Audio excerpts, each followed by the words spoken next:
Today in Picture Speaks, we are going to talk about a picture what we are going to see now. It's also about a great legend.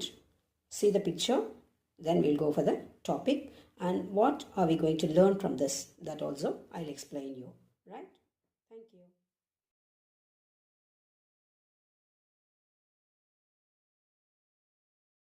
ஒரு படம் பார்த்துருப்பீங்க.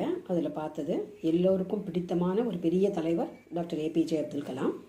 அவர் குழந்தைகளோட polio attack சில்ட்ரனோட பேசிகிட்ருக்காரு இல்லையா. அவரை பற்றி நம்ம பேச ஆரம்பித்தா நிறைய விஷயங்கள் பேசலாம். ஆனால் இந்த படத்துக்கு சம்மந்தமான ஒரு விஷயத்தை தான் இந்த வீடியோவில் பார்க்க போகிறோம். பார்க்கலாமா? இந்த ஏவுகணை நாயகன் கிட்ட ஒருத்தர் கேட்குறாரு, எத்தனையோ உயர் தொழில்நுட்ப கருவிகள் பல விஞ்ஞானிகளோட இணைஞ்சு நாட்டுக்காக தயாரிச்சிருக்கீங்க. உங்கள் தயாரிப்பில் உங்களுக்கு பிடிச்சது எது, ரொம்ப பெருமைப்படக்கூடிய விஷயம் எது அப்படின்னு சொல்லி கேட்குறாரு. ஸோ அக்னி, பிருத்திவி, ஆகாஷ் இந்த மாதிரி ஏவுகணைகள், பிஎஸ்எல்வி, ஜிஎஸ்எல்வி ராக்கெட்ஸ், பொக்ரான் அணுகுண்டு சோதனை, ஸோ இது மாதிரிலாம் செஞ்ச ஒரு பெரிய ஏவுகணை நாயகன் அதில் ஒன்று சொல்லுவார் அப்படின்னு எல்லாரும் எதிர்பார்க்கும் பொழுது ரொம்ப அழகாக நிதானமாக எளிமையாக ஒரு பதில் சொன்னார் இந்த ஏவுகணை நாயகன். அது என்ன அப்படின்னா, நான் மிக பெருமையாக கருதுவது ஊனமுற்ற குழந்தைகள் பயன்படுத்த எடையில்லாத காலிபர் ஷூக்கள் தயாரித்தது தான் அப்படின்னு சொல்லிட்டு. அது எப்படி தயாரித்தார் அப்படின்னா, இந்த போலியோ பாதிக்கப்பட்ட குழந்தைகள் எல்லாம் பார்த்துட்டு வர்றாரு இல்லையா, அப்போ அவருக்கு இந்த இரும்பு காலிபர்ஸ் ஓட அவங்க இருக்காங்க.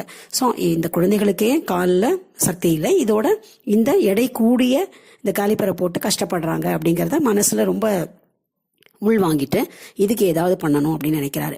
அப்போதான் இந்த ஏவுகணைகளோட எடையை குறைக்கிறதுக்கு இந்த கார்பன் பாலிமர், அப்புறம் கிளாஸ் ஃபில்டு ப்ரோபோபைலின் அப்படிங்கிற ஒரு கெமிக்கல் காம்பனன்ட்ஸ் யூஸ் பண்ணுறாங்க. அதை யூஸ் பண்ணி ஒரு ஷூ தயாரிக்க முடியும் அப்படின்னா பண்ணலாமே அப்படின்னு சொல்லிட்டு நினைக்கிறாரு. அதை விஞ்ஞானிகள்கிட்ட கலந்து ஆலோசிக்கிறாரு. பிறகு அது காலிபர் ஷூக்களை தயாரிக்கலாம் அப்படிங்கிற முடிவுக்கு வரும் பொழுது ஹைதராபாத்தில் உள்ள Nizam institute of medical science அதோட தலைவர் நரேந்திரநாத் அவர்கிட்டையும் கூப்பிட்டு சொல்கிறாரு. அப்போ எல்லாருக்குமே அந்த யோசனை ரொம்ப பிடிச்சிருந்தது.